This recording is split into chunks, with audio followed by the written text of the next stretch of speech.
नहीं था। उसकी फटे हाल हालत देखकर पहले ही मैनेजर को गुस्सा आ रहा था और उसमें लकी ने ये डिमांड रख दी थी कि वो फिंगरप्रिंट से पैसे निकलवाना चाहता था। लेकिन पानी तब सर के ऊपर से निकल गया जब उंगली मैच नहीं हुई। मैनेजर ने फोन निकाला और पुलिस को फोन लगाने लगा। अरे अरे ये क्या कर रहे हो? देखिए सर, मेरी बात सुनिए, मैं कोई क्रिमिनल नहीं हूँ। हो सकता है मैंने गलत उंगली लगा दी हो, बस आप मेरे को एक लास्ट बार फिंगरप्रिंट लगाने दो प्लीज। लकी ने उसके सामने हाथ जोड़ते हुए कहा, देख, ये उंगली भी अगर नहीं लगी ना तो फिर ये मत कहना कि मैं अगली उंगली भी ट्राई करके देखता हूँ। बार बार ऐसा नहीं चलने वाला है। अगर ये वाली काम नहीं की तो मैं सीधा पुलिस को फोन करने वाला हूँ अभी। मैनेजर ने लकी को धमकाते हुए कहा। उसने अपने एक हाथ में मशीन और दूसरे हाथ में मोबाइल फोन पकड़ा हुआ था। उसने अपने स्क्रीन पर पुलिस का नंबर खोल रखा था और उसका अंगूठा हरे बटन पर ही टिका हुआ था। इधर लकी ने अपने सीधे हाथ की उंगली को अपने पैंट से साफ किया और भगवान का नाम लेकर उसे उस मशीन पर लगा दिया। जैसे ही उसकी उंगली उस मशीन पर पड़ी, अब की बार फिर मशीन से एक आवाज आई और वो चमक कर हरी हो उठी। तभी मैनेजर के मोबाइल पर एक मैसेज आया। मैनेजर ने उस मैसेज को पढ़ना शुरू किया। Verification successful. खाता 1, नाम लक्ष्मण लाल अग्रवाल, खाता नंबर 01104। जैसे ही मैनेजर ने इस मैसेज को देखा, उसकी आंखें फटी की फटी रह गई थी। उस मशीन पर चमकती लाइट को देखते हुए लकी की आंखें भी चमक आई थी। लकी उस हरी बत्ती को देखते ही झूम उठा था और फिर उसने मैनेजर को घूर कर देखा। उसके दिमाग में वो सारी बातें चल रही थी जो मैनेजर उसे अभी थोड़ी देर पहले सुना रहा था। इधर मैनेजर ने उसके आगे हाथ जोड़े और खिसिया कर हंसते हुए कहा, लक्ष्मण सर, प्लीज मुझे मुझे माफ कर देना सर। मैं इस ब्रांच में नया नया आया हूँ और इसलिए मुझे मालूम नहीं था कि आप कौन हो।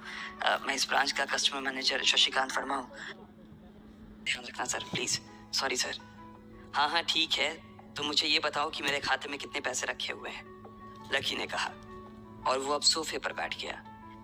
मैनेजर उसके सामने ही खड़ा हुआ था और उसके खाते की जानकारी अपने फोन पर ही निकाल रहा था।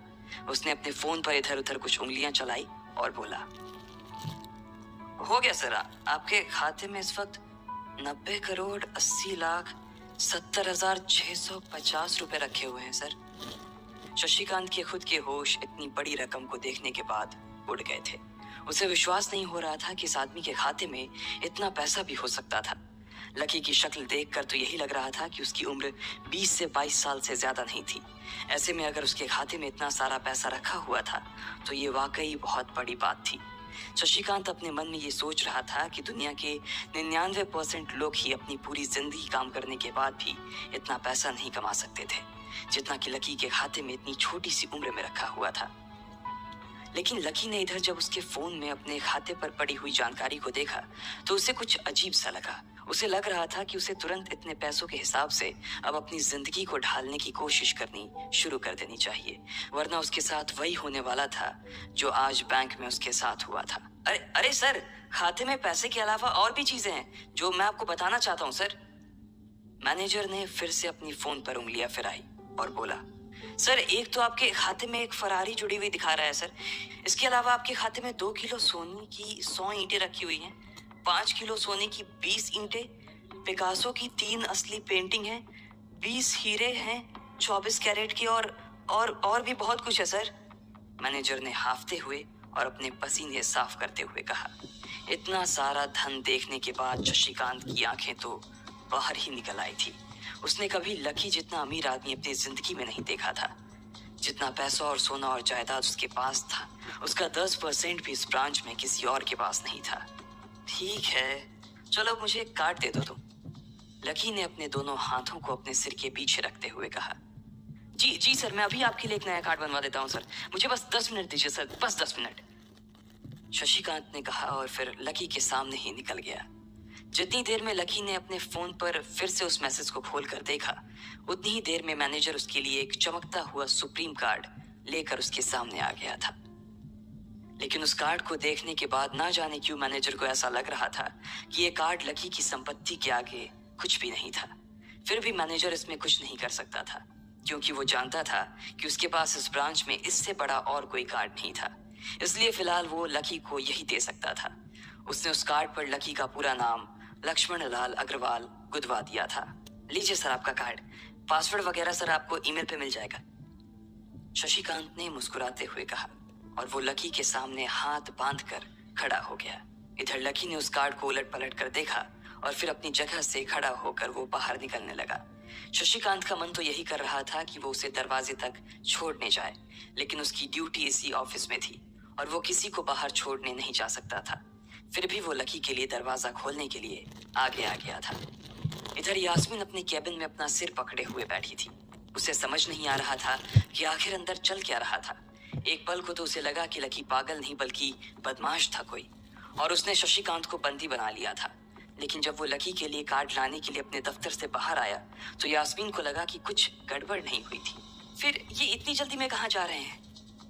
उसने अपने आप से पूछा। शशिकांत को सुरक्षित देख बैंक के बाकी लोग भी दरवाजे पर से पीछे हट गए थे। वैसे भी उसे देखते ही सब लोग अपनी अपनी जगह पर वापस दौड़े चले जाते थे। शशिकांत का खौफ ही ऐसा था कि उसकी आंखों की झलक भर से खड़ा कर्मचारी जाकर अपनी कुर्सी पर बैठ जाता था। लेकिन एक बार शशिकांत के बाहर आने के बाद वो दोबारा बाहर नहीं आया था और ना ही लकी कमरे से बाहर आया था। इधर यास्मीन परेशान हुए जा रही थी। वो जानती थी कि अगर कुछ भी गड़बड़ हुआ तो सबसे पहले उसकी नौकरी जाने वाली थी। उसने बड़ी मुश्किल से और मेहनत करके इस नौकरी को हासिल किया था और वो किसी पागल की वजह से इसे अपने हाथ से नहीं जाने देना चाहती थी। जैसे ही परेशान यास्मीन ने अपनी नजर उठाकर फिर से उस कमरे की ओर देखा तो पाया कि लकी बहुत ही आराम से उस कमरे से बाहर निकलकर दरवाजे की ओर बढ़ता चला जा रहा था।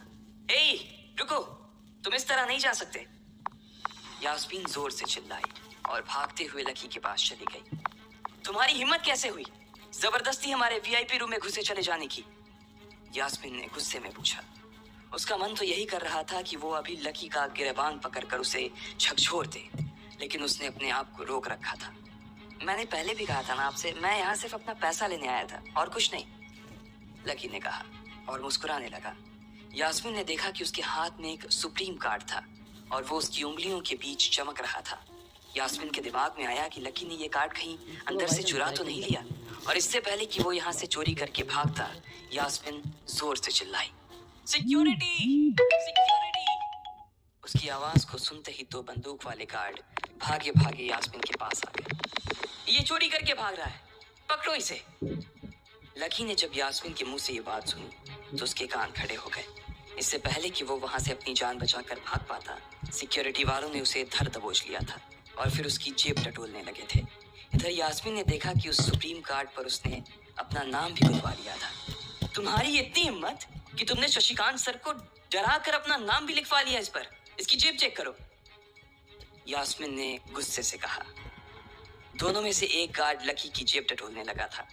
लकी की समझ में नहीं आ रहा था कि आखिर ये लड़की उससे समझ क्या रही थी। अगर उसे उसके खाते या इसकी संपत्ति या सिर्फ इसके परिवार के बारे में भी पता चल जाता तो भी यास्मीन उसके पैरों में गिर जाती। इससे पहले कि लकी अपनी सफाई में कुछ कह पाता, एक गार्ड बोला, मैडम, इसकी जेब में तो कुछ नहीं है, बल्कि फटी हुई जेब है इसकी। तभी उसकी बात सुनकर दूसरे सिपाही ने कहा, मैडम, हो सकता है ये इसी जेब में चाकू रख कर लाया हो और उसको निकालते वक्त उसी चाकू से इसकी जेब फट गई होगी, मुझे तो ऐसा ही लग रहा है। दूसरे सिपाही ने अपनी लड़खड़ाती जबान में बोला, अरे पागल हो क्या, ये सब आप लोग क्या बोल रहे हो? शशिका। इससे पहले कि लकी आगे कुछ बोल भी, एक गार्ड ने उसके दोनों हाथों को मरोड़ दिया था। इधर यास्मीन अपने मन में सोच रही थी कि अगर वो चाकू लाया था तो फिर वो चला कहाँ गया था। बाप रे! अचानक से यास्मीन की आंखें बड़ी सी हो गई थी। उसे लगा कि लकी ने उस चाकू से शशिकांत का खून कर दिया था।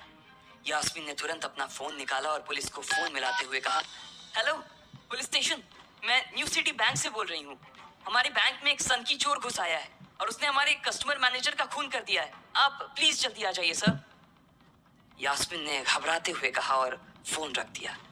तब तक दोनों गार्ड ने लकी को नीचे घुटनों के बल बैठा दिया था और उसके सिर पर बंदूक तान दी थी। जैसे ही बाकी लोगों ने भी अपनी आंखों के सामने ये मंजर देखा तो वो सब लोग भी लकी के आसपास घेरा बनाकर खड़े हो गए।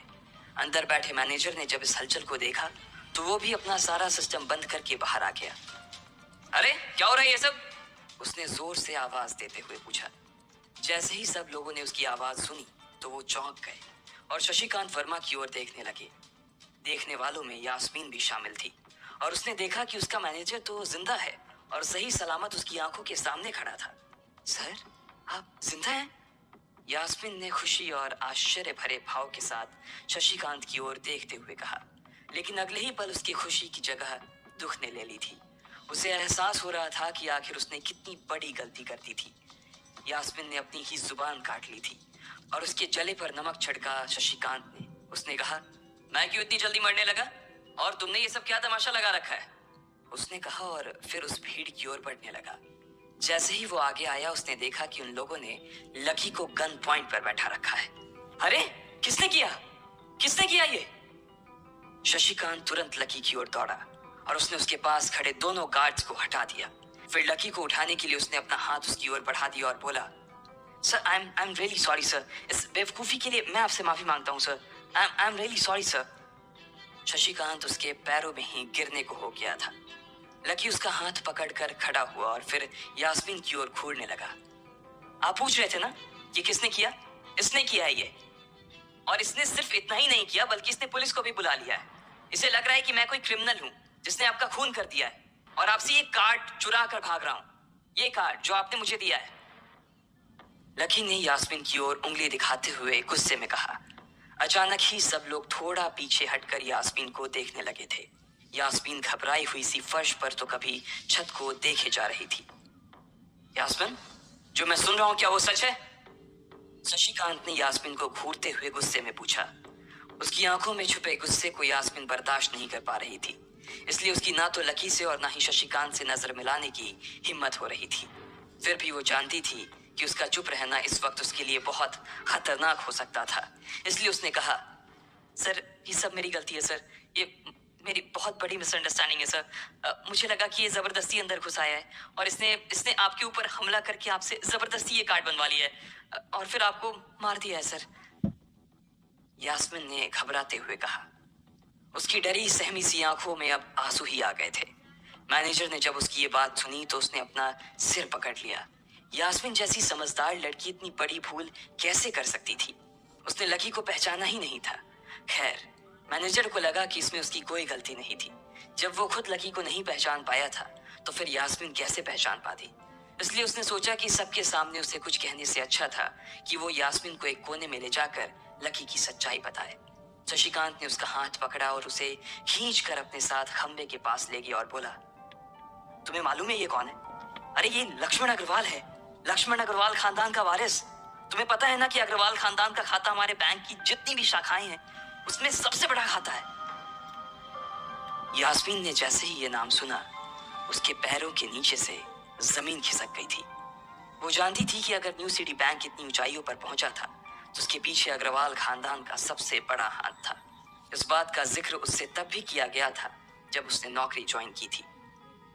तुम्हें पता है इस लड़के के नाम पे कितनी प्रॉपर्टी है? ये अपने दम पर ना इस पूरे एरिया को खरीद सकता है, शशिकांत ने यास्मीन से कहा। यास्मीन जैसे जैसे लकी को देखी जा रही थी वो बड़ी बड़ी आंखों से उसे घूरे जा रही थी। लकी कभी उन दोनों को देख रहा था तो कभी अपने आसपास खड़े लोगों को देख रहा था। अब सबसे पहले तो पुलिस को फोन करो और उनसे कहो कि हमसे गलती हो गई थी और उसके बाद जाकर तुम उनसे भी माफी मांगो और अगर उन्होंने तुम्हें माफ कर दिया तो तुम्हारी किस्मत, वरना समझ लेना कि तुम्हारी नौकरी चली गई, शशिकांत ने कहा और दौड़कर लकी के पास जाकर खड़ा हो गया। इधर यास्मीन अभी भी वहीं पर खड़ी थी। अभी अभी जो शशिकांत उसे बता कर गया था वो यास्मीन बचा नहीं पा रही थी। उसे लग रहा था कि इसमें उसकी कोई गलती नहीं थी, लेकिन कोई उसकी सुनने वाला नहीं था। बैंक उस छोटी सी मैनेजर के चक्कर में अपने सबसे बड़े कस्टमर को छोड़ने वाला तो नहीं था। अब मेरे पास और कोई रास्ता नहीं बचा है, यास्मीन ने निराश होते हुए अपने आप से कहा और फिर अपनी जेब से फोन निकालकर पुलिस थाने में फोन लगाया। जैसे ही यास्मीन ने पुलिस वालों से ये कहा कि उससे गलती हो गई और जिसे वो बदमाश समझ रही थी असल में वो बदमाश नहीं बल्कि शहर के सबसे बड़े रईस का बेटा था, तो उधर से आवाज आई, मैडम सॉरी लेकिन अब तो गाड़ी निकल गई है, वहां पहुंचती ही होगी। अब आपको जो भी कहना है इंस्पेक्टर साहब से कह देना। और उस पुलिस वाले ने फोन काट दिया। मर गए, यास्मीन ने अपने आप से निराश होते हुए कहा। उसके हाथ थर थर कांप रहे थे। उसे समझ नहीं आ रहा था कि अब वो क्या करे। अब उसके पास लकी से माफी मांगने के अलावा और कोई चारा नहीं बचा था। लेकिन अगर लकी सर ने मुझे माफ नहीं किया और उल्टा मेरे ऊपर डिफेमेशन का चार्ज लगा दिया तो, यास्मीन ने अपने आप से कहा और वो अब और भी ज्यादा घबरा गई थी। उसने देखा कि लकी उसे घूर कर देख रहा था। शशिकांत पूरी कोशिश कर रहा था कि वो लकी को शांत करवा सके, लेकिन लकी वहां से हिलने का नाम तक नहीं ले रहा था। यास्मिन उसके पास पहुंच गई थी। वैसे तो वो जानती थी कि उसे माफी मांगने से उसकी किस्मत बदलने वाली तो थी नहीं, फिर भी उसने एक बार कोशिश करनी चाहिए और लकी से कहा, सर मैं आपको गलत समझ रही थी सर। एक्चुअली आपके। यास्मिन ने उसके कपड़े को देखा और एक सांस लेते हुए आगे बोली, सर प्लीज मुझे माफ कर दीजिए सर, मेरी इंटेंशन आपको हर्ट करने की बिल्कुल भी नहीं थी। मैं तो जो कुछ कर रही थी बैंक की सेफ्टी के लिए कर रही थी सर। यास्मिन ने गिड़गिड़ाते हुए कहा और नीचे देखने लगी। इट्स ओके, कोई बात नहीं है, लकी ने कहा और उसके हाथ से अपना सुप्रीम कार्ड लेकर निकल गया। यास्मिन को अपने कानों पर तो विश्वास ही नहीं हो रहा था। वो मान ही नहीं पा रही थी कि लकी ने उसे माफ कर दिया था। उधर लकी को अपने आप पर विश्वास नहीं हो रहा था कि वो रातों रात इतना अमीर हो गया था। आखिर लकी इतने पैसों का क्या करने वाला था? क्या उसके खाते की बैलेंस आगे की का तरह वो भी रातों रात एपिसोड बदल देखने के जाता? लिए प्लीज़ ये पैसा सब्सक्राइब द उसकी चैनल। जिंदगी को हमारा क्या चैनल दिशा देने सब्सक्राइब वाले थे? कीजिए और आगे लकी की फुल स्टोरी देखिए। Please subscribe the channel.